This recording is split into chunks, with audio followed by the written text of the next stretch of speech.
ಎಲ್ಲಿ ಹೋದ್ರು ಕೂಡ ನಾನು ಗಂಡಾಡ್ತಾ ಇದ್ದಾರೆ. ಈ ಮಾತನ್ನು ಕೇಳಿದವಾಗ ಮನಸ್ಸಿಗೆ ಸಂತೋಷವಾಯಿತು. ಮೂರು ಲೋಕವನ್ನು ಸಂಚರಿಸಿದ ಪರಿಣಾಮವಾಗಿ ಹಸಿವು ಬಾಯಲಿಕ್ಕೆ ನಮ್ಮದೇ ಆದಂತಹ ಸಕಲವನ್ನು ಪ್ರವೇಶ ಮಾಡಿ ಬೇಟೆ ನಾಡಿ ಮಾಂಸವನ್ನು ತಿಂದು ಆಯಾಸವನ್ನು ಪರಿಹರಿಸುವಂತಹ ಉದ್ದೇಶದಿಂದ ಕಠಿಣಾದಿಯನ್ನು ಏರಿದಂತಹ ಸಂದರ್ಭ ಒಂದು ವಿಶೇಷವಾಗಿ ವೇಳೆಯಲ್ಲಿ ಸೃಷ್ಟಾವಿ ಬಂದಂತಹ ಗಾಯನವನ್ನು ಕೇಳಿ ಬರ್ತಾ ಇದ್ದಾನೆ. ಆ ಗಾಯನದ ಉಪಸ್ಥಾನ ಎಲ್ಲಿದೆಂಬುದಾಗಿ ಅದರ ಸುತ್ತ ಮುಂದುವರಿಯುವಂತಹ ಸಂದರ್ಭದಲ್ಲಿ ಒಬ್ಬಳಕ್ಕೆ ಸೌಂದರ್ಯವತಿ ಚಿನ್ನದ ಉಯ್ಯಾಲೆಯಲ್ಲಿ ಕುಳಿತು ಸಂಗೀತವನ್ನು ಹಾಡುವಂತಹ ದೃಶ್ಯವನ್ನು ನಮ್ಮ ಕಣ್ಣಾರಿ ನೋಡಿದಾಕ್ಷಣವೇ ನಮ್ಮ ಚಿತ್ತಕ್ಕೆ ಹೊಡೆದಂತೆ ಆ ಹೆಣ್ಣನ್ನು ಕರೆತಂದು ನೀವು ಮದುವೆಯಾಗಬೇಕು.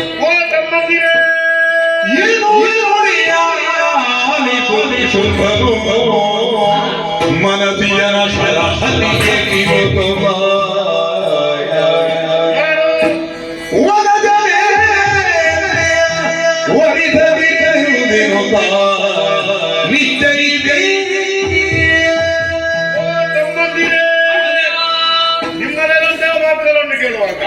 ಒಂದು ಕಡೆಯಿಂದ ಚಳಿ ಚಳಿ ಮತ್ತೊಂದು ಕಡೆಯಿಂದ ಬಿಸಿ ಬಿಸಿ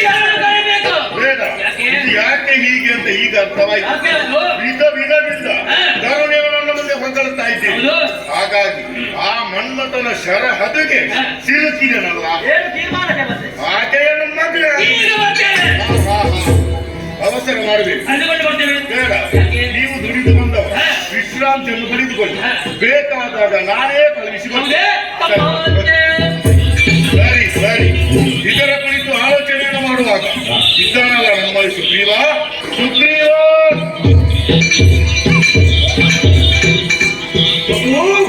ಹೊಂದಿಸಿಕೊಂಡಿದ್ದೇನೆ.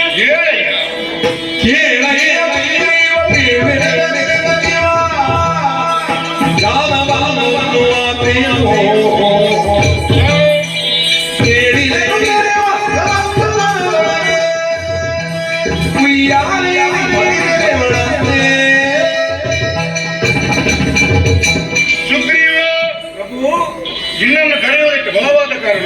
ಏನು ಕಾರಣ ಪ್ರಭು? ಲೋಕ ಸಂಚಾರಕ್ಕೆ ಹೋದಂತಹ ಚಂದ್ರಮಂತ ನನ್ನಲ್ಲಿ ಒಂದು ಮಾತನ್ನು ಹೇಳಿದ್ದಾರೆ. ನಮ್ಮದೇ ಆದಂತಹ ಕದಂಬವನದಲ್ಲಿ ಚಿನ್ನದ ಉಯ್ಯಾಲೆ ತರುಣಿಯವರು ಆಡುತ್ತಾ ಇದ್ದಾಳೆ ಎಂಬುದಾಗಿ ವಿಧದಿಂದ ನನ್ನ ಮುಂದೆ ವರ್ಣಿಸುವುದಕ್ಕೆ ಮುಂದಾಗಿದ್ದಾರೆ. ಹಾಗಾಗಿ ನಾನೊಂದು ತೀರ್ಮಾನಕ್ಕೆ ಬಂದಿದ್ದೇನೆ. ಆಕೆಯನ್ನು ಮದುವೆ ಆಗಬೇಕೆನ್ನುವಂತ ಉದ್ದೇಶ. ನಿಮಗೂ ಮದುವೆಯಾಗುವಂತ ಆಶಯ ಪ್ರಭು? ಹೌದು. ಹಾಗಾಗಿ ನೀನು ಈಗಿಂದೀಗಲೇ ಕದಂಬವನಕ್ಕೆ ಹೋಗಿ ನನ್ನ ಪರಾಕ್ರಮದ ಕುರಿತು ಅವಳಲ್ಲಿ ಹೇಳಿ ಅವಳ ಮನಸ್ಸು ನೋಯದ ಹಾಗೆ ಸಂಧಾನದ ಮೂಲಕ ಇಲ್ಲಿಗೆ ಕರೆತ. ಇದು ಶುಂಭನ ಆಜ್ಞೆ.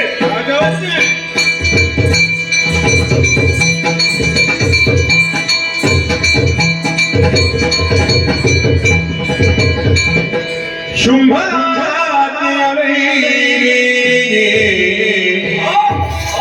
मेरे कदम बन बने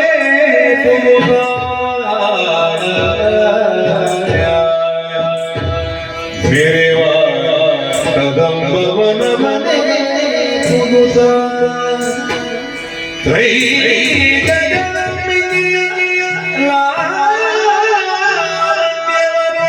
मेरे केडो सुग्रीवा त्रೈ जगत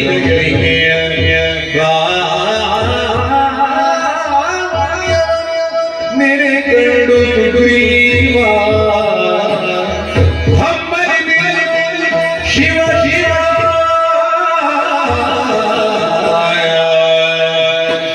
स्मरणं बिगुरि नमय स्मरणं बिगुरि नमय ಇಳಿದು ನೋಡಲಿ ಮಾನಿನಿಯೇ ಶಿವ ಶಿವ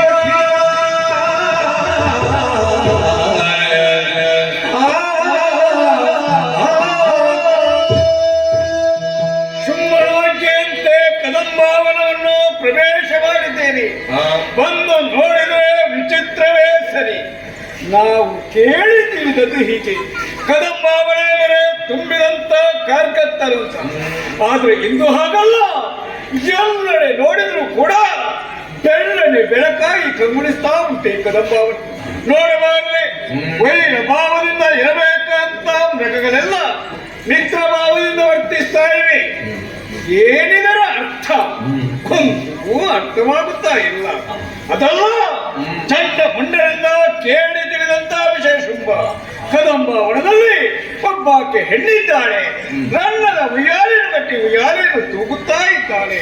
ಅವಳ ದಾಂತ ರೂಪಕ್ಕೆ ಮೂರು ಲೋಕದಲ್ಲಿ ಎಣೆಯಾರು ಇಲ್ಲ ಅಂತ. ಇದನ್ನು ಕೇಳಿದಂತ ಶುಂಭ ಕಾಮನ ಬಾಧೆಯಿಂದ ಬಳಲುತ್ತಾ ಇದ್ದಾನೆ. ಮಾತ್ರವಲ್ಲ, ಅವಳನ್ನು ಮದುವೆಯಾಗುವುದಕ್ಕಾಗಿ ಹಾತೊರೆಯುತ್ತಾ ಇದ್ದಾನೆ. ಅದಕ್ಕಾಗಿ ಸಂಧಾನವನ್ನು ಮಾಡಿ ಕರೆಕೊಂಡು ಬಾ ಸುಗ್ರೀವ ಹೀಗೆಂದು ಆಜ್ಞೆಯನ್ನು ಮಾಡಿದ್ದಾನೆ. ಅವನ ಆಜ್ಞೆಯಂತೆ ಬಂದವನು ನಾನಿದ್ದೇನೆ. ಒಂದು ನೋಡಿದ್ರೆ ವಿಚಿತ್ರವೇ ಸರಿ, ಮೇಲಿಂದ ಕೆಳಗೆ ಇಳಿದು ಬಂದಿದೆ ನನ್ನದ ಉಯ್ಯಾಲೆ. ಆ ಉಯ್ಯಾಲೆಯಲ್ಲಿ ಕುಳಿತು ಹಾಡನ್ನು ಹಾಡುತ್ತಾ ಇದ್ದಾಳೆ. ಒಬ್ಬಾಕೆ ಸರ್ವಾಂಗ ಸುಂದರಿಯಂತೆ ನಾರಿ. ನೋಡಬಾರದೆ, ಇವಳ ಮುಖದಿಂದ ಹೊರಹೊಮ್ಮಿದಂತ ಕಾಂತಿಯಿಂದ ಇಡೀ ಕಾಡೆ ಬೆಳ್ಳನೆ ಬೆಳಕಾಗಿ ಕಂಗೊಳಿಸ್ತಾ ಉಂಟು. ಇವಳು ಉಯ್ಯಾಲೆಯನ್ನು ತೂಗುವುದ ಅಲ್ಲ, ಜಗವನ್ನೇ ಆಡಿಸುವುದ? ಇವಳು ನಾರಿ. ಈಕೆ ಸರ್ವತ್ರ ನಾರಿ ಅಲ್ಲ, ಇವಳು ಆದಿ ಅಂತರೇತ ಆದಿ ಮಾಯೇಶ್ವರಿ. ಈ ಜಗವನ್ನೇ ತನ್ನ ದಂತ ಉದರದಲ್ಲಿ ಇರಿಸಿ ಘೋಷಿಸುವಂತ ಮಹಾಮಾತೆಯಲ್ವೇ. ಇವಳನ್ನು ನಮ್ಮ ಶುಂಭ ಬಯಸಿದನಲ್ಲ, ಶುಂಭ ಬಯಸಿದ್ದಲ್ಲ, ಅವೈಸಲ ಕೆಟ್ಟ ಅಲ್ಲ, ಕೆಟ್ಟದಲ್ಲ, ಮಾನವ ಕುಲದ ಸರ್ವನಾಶವಂತೂ ಖಂಡಿತವೇ ಸರಿ. ಇಲ್ಲದಿದ್ರೆ ಈ ಪ್ರಾಯದಲ್ಲಿ ನಮ್ಮ ಶುಂಭನಿಗೆ ಮದುವೆ ಆಗುತ್ತ ಆಶಯ. ಏನು ಮಾಡೋಣ ಹೇಳಿ, ಒಬ್ಬೊಬ್ಬರಿಗೆ ಒಂದೊಂದು ರೀತಿಯ ಹುಚ್ಚುಂಟಂತೆ. ನಮ್ಮ ಶುಂಭನಿಗೆ ಮದುವೆಯಾಗುವಂತ ಹುಚ್ಚು. ಏನೇ ಇರಲಿ, ಆಗ ಕಾರ್ಯಕ್ಕೆ ಬಂದವರು ಈ ಸುಗ್ರೀವನಲ್ಲ. ಹಾಗಾದ್ರೆ ಹುಡುಗಿಯರು ಮಾತಾಡ್ಬೇಕು. ಮಾತಾಡ್ತೇನೆ. ಜನನಿಗೆ ಭಿನ್ನ ಕರುಣದೊಳಿದುಳು, ಜನನಿಗೆ ಭಿನ್ನ ಕರುಣದೊಳಿದುಳು. ವನದಲ್ಲಿ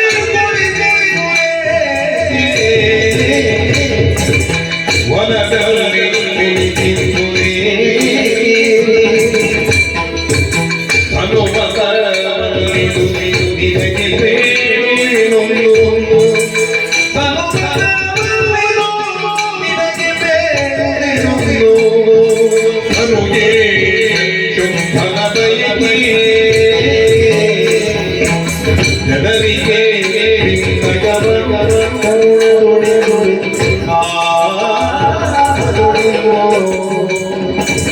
ಜನರಿಗೆ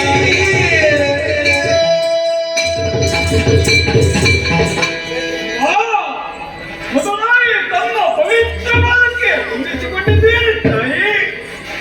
ಶೋಭಿತಾಪುರದಿಂದ ಬಂದಂತ ಸುಗ್ರೀವನಮ್ಮ ನಮ್ಮ ಒಡೆಯಂತ ಶುಂಭನೇ ಇಲ್ಲಿಗೆ ಕಳುಹಿಸಿಕೊಟ್ಟಿದ್ದಾನೆ. ಕಳುಹಿಸಿಕೊಡುವುದಕ್ಕೆ ಬರುವಂತ ಕಾರಣ ಉಂಟು ತಾಯಿ.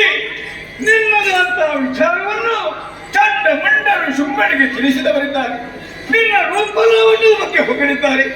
ಇದನ್ನು ಕೇಳಿದಂತ ಶುಂಭ ಕಾಮನ ಬಾಧೆಯಿಂದ ಬಳಲುತ್ತಾ ಇದ್ದಾನೆ. ಮಾತ್ರವಲ್ಲ ತಾಯಿ, ನಿನ್ನನ್ನು ಮದುವೆಯಾಗಕ್ಕಾಗಿ ಹಾತೊರೆಯುತ್ತಾ ಇದ್ದಾನೆ. ಶುಂಭನಾದ್ರೂ ಸಾಮಾನ್ಯದವರಲ್ಲಮ್ಮ. ಮೂರಾಕವೇ ಅವನ ಅಧೀನದಲ್ಲಿ ಉಂಟು. ಸಂಪತ್ತಿನಿಂದ ತುಂಬಿ ತೊಳಕುತ್ತಾ ಉಂಟು. ನಮ್ಮದಂತ ಶೋಣಿತಾಪ ರೂಪದ ಬಗ್ಗೆ ಹೇಳುವುದಿದ್ರೆ ಕಡಿಮೆ ನಮ್ಮಮ್ಮ. ಮಾನವಂತನಿಗಿಂತ ಅಧಿಕವಾದ ರೂಪ ನಮ್ಮ ಶುಂಭನಲ್ಲಿ ಉಂಟು. ಅಂತ ಶುಂಭನನ್ನು ಉಳಿಸುವುದಕ್ಕಾಗಿ ನನ್ನ ಜೊತೆಯಲ್ಲಿ ಇಳಿದು ಬರ್ತೀಯ ತಾಯಿ ನೀವು.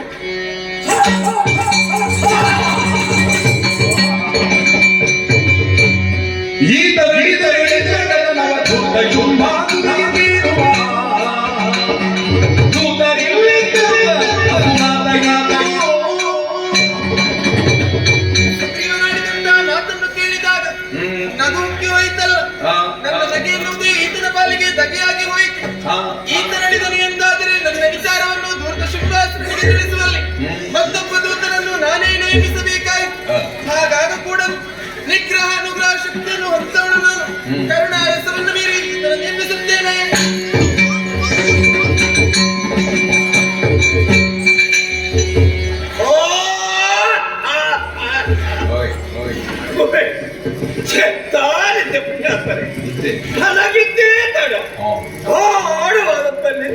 ಮುಗಿದು ಹೋಯ್ತು ನನಗೆ. ತಂಪಾದ ಜಾಗ ಹಾಗೆ ಓಯ್, ನಿದ್ದೆ ಮಾತ್ರ ಬಂದದ್ದಲ್ಲ, ನಿದ್ದೆಯಲ್ಲಿ ಕನಸು ಕಂಡದಲ್ಲ. ಹೌದಪ್ಪ, ಕನಸಿನಲ್ಲಿ ಸ್ವರ್ಗಕ್ಕೆ ಹೋದದ್ದು. ಸ್ವರ್ಗವನ್ನು ನೋಡಿದೆ, ಒಮ್ಮೆ ಸುತ್ತಾಡಿದೆ, ಒಮ್ಮೆ ಸ್ವರ್ಗ ನೋಡ್ಬೇಕು. ಎಂತ ಚಂದ, ಎಂತ ಅಂತ. ಹೌದಪ್ಪ, ನಾನು ಓಯ್, ಇದು ಕಾಡಲ್ವಾ? ಇಲ್ಲಿ ನಾನು ಮಲಗಿದ್ದಲ್ಲ ಪುಣ್ಯಾತ್ಮರೇ. ನಾನು ಸತ್ತು ಸ್ವರ್ಗಕ್ಕೆ ಹೋದದ್ದು. ಸಾಯ್ಬೇಕಿದ್ರೆ ನನ್ನನ್ನು ಕೊಂದವರು ಯಾರು? ಕೊಂದಂತ ನನ್ನನ್ನು ಬದುಕಿಸಿದವರು ಯಾರು? ಒಂದು ಅರ್ಥವಾದ ಅರ್ಥವಾಯಿತು ನನಗೆ. ಹುಡುಗಿಯಲ್ಲಿ ಮಾತಾಡ್ತಿರುತ್ತ ವೇಳೆಯಲ್ಲಿ ಆಕೆ ಮುಖದಿಂದ ಕಿರುನಾಗಿಯನ್ನು ಹೊರಬಿದ್ದು ನಗೆ ನನಗೆ ನಗೆ ಆಯ್ತು ಅಂತ.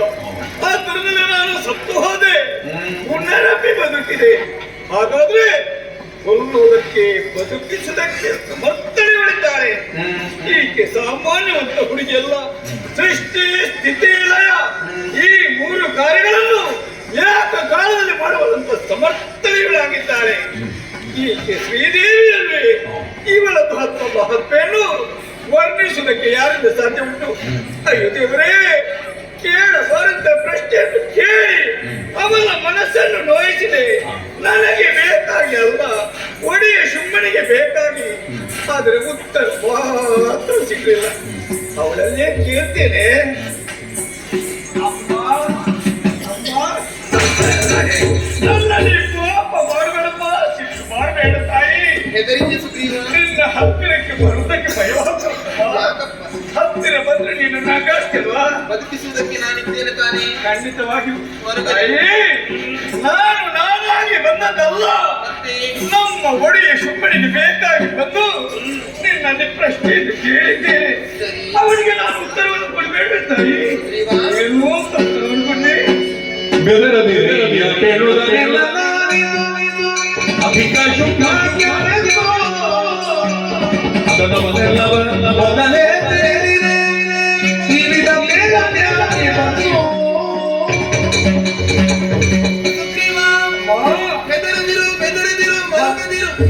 ನನ್ನ ಬಳಿಗೆ ಬಂದು ನೀನಾಡಿದಂತಹ ವಿಚಾರ ಯಾವುದು? ನಿನ್ನ ಒಡೆಯನನ್ನು ನಾನು ವರಿಸಬೇಕು. ಹೌದಮ್ಮ. ನನ್ನ ವಿಚಾರವನ್ನು ಈ ಮೊದಲೇ ಸಣ್ಣ ಮುಂಡರಲ್ಲಿ ತಿಳಿಸಿದವಳು. ಅದನ್ನು ತಿಳಿದ ಮೇಲೂ ನೀನು ನನ್ನ ಬಳಿಗೆ ಸಂಧಾನಕ್ಕಾಗಿ ಬಂದಿಲ್ಲ. ಸತ್ಯ ಸುಗ್ರೀವ, ನಿನ್ನನ್ನು ಅಳಿಸಿ ಉಳಿಸುವುದರ ಮುಖೇನ ನಾನು ಯಾರು ಏನೆನ್ನುವುದನ್ನು ನಿನಗೆ ತಿಳಿಸಿಕೊಟ್ಟವಳಿದ್ದೇನೆ. ಒಮ್ಮೆ ನಿನ್ನದಾದಂತಹ ದೃಷ್ಟಿಯನ್ನು ಭೂಮಂಡಲಂತಾಯಿಸು. ಸಜ್ಜನರಾಗಿ ಬದುಕಬೇಕಾದಂತಹ ಭೂಮಾತೆಯು ಬರಡೆ ಬಂದೆಯಾಗಿ ಹೋಗಿದ್ದಾಳೆ. ಕಣ್ಣೀರನ್ನು ಸುರಿಸುತ್ತಿರುವಂತಹ ಭೂಮಾತೆಯ ಕಣ್ಣೀರನ್ನು ಒರೆಸಬೇಕಾದದ್ದು ಜಗನ್ಮಾತೆಯಾದ ನನ್ನ ಆದ್ಯ ಕರ್ತವ್ಯ. ಆದ್ದರಿಂದಲೇ ನನ್ನ ಮೋಹದ ಬಲೆಯನ್ನು ಶೋಣಿತಾಪುರದತ್ತ ಬೀಸಿದ್ದೇನೆ. ಒಬ್ಬೊಬ್ಬರ ಕಳರನ್ನು ಬಲೆಯೊಳಗೆ ಸಿಲುಕಿಸಿ ಅವರನ್ನು ಕೊಲ್ಲುವಂತಹ ಯೋಜನೆ ನನ್ನದು. ಸುಗ್ರೀವ, ನಿನಗೆ ಹೇಳುವುದಕ್ಕೆ ಒಂದು ವಿಚಾರ ಬೇಕು ತಾನೆ? ನಿನ್ನ ಒಡೆಯನೇನು ಬಲಾಢ್ಯನೇ? ಅವನ ತಮ್ಮ ನಿಶುಂಭ ಬಲಾಢ್ಯನೇ?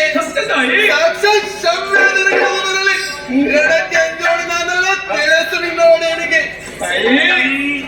ನೀನು ಆಡಿದಂತ ಮಾತನ್ನು ನನಗೆ ಹೇಳ್ತೀನಮ್ಮ. ಆದ್ರೆ ಮಾತ್ರ ಈ ಸುಗ್ರೀವನ ಒಂದು ಭಿನ್ನ ಹೊರತಮ್ಮ ನಿನ್ನದು. ಏನಪ್ಪ? ದುಷ್ಟನ ಸಂಘದಲ್ಲೇ ಬೇಸತ್ತಿದ್ದೀರಿ. ಜೀವನವೇ ಬೇಡ ಅಂತಾಗಿದೆ ತಾಯಿ. ಈ ಸುಗ್ರೀವ ಸತ್ತ ಮೇಲೆ ಮತ್ತೊಂದು ಜನ್ಮ ಉಂಟು ಅಂತಾದ್ರೆ ದೇವಿದಾಸನಾಗುವ ಭಾಗ್ಯವನ್ನು ಕೊಡುವ. ದೇವಿದಾಸನಾಗುವ ಬಯಕೆ ಅನನ್ಯ ಭಕ್ತಿಯಿಂದ ಪ್ರತಿನಿತ್ಯವೂ ನನ್ನನ್ನೇ ಸ್ಮರಿಸಿಕೋ. ಕಾಲ ಸಹಿತವಾದ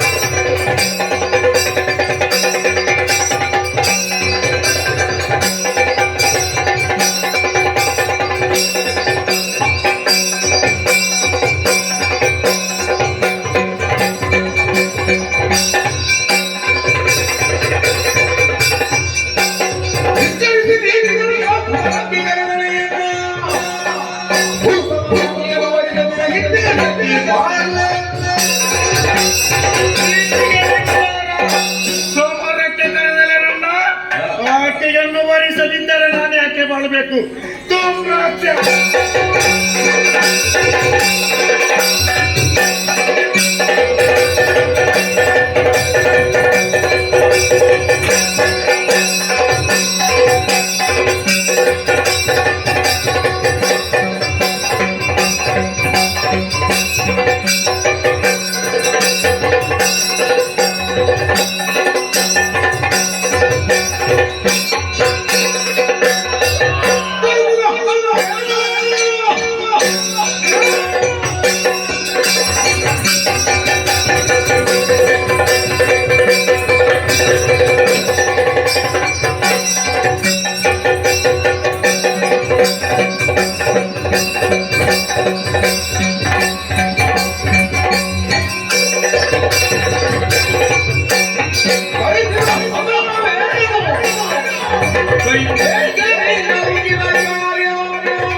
ಹೋಗು ಕದಮ್ಮ ಅವನಕ್ಕೆ ಎಲ್ಲಾಡುತ್ತಿರುವ ತಾರವನ್ಯ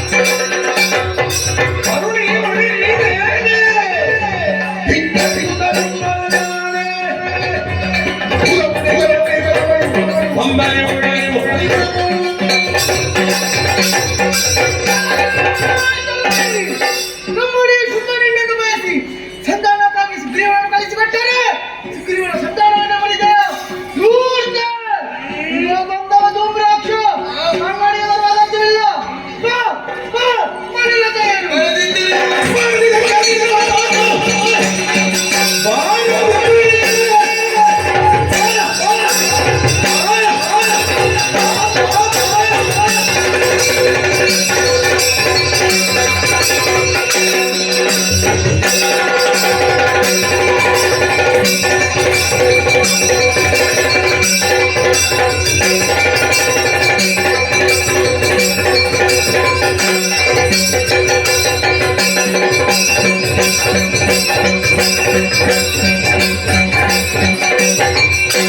Thank you.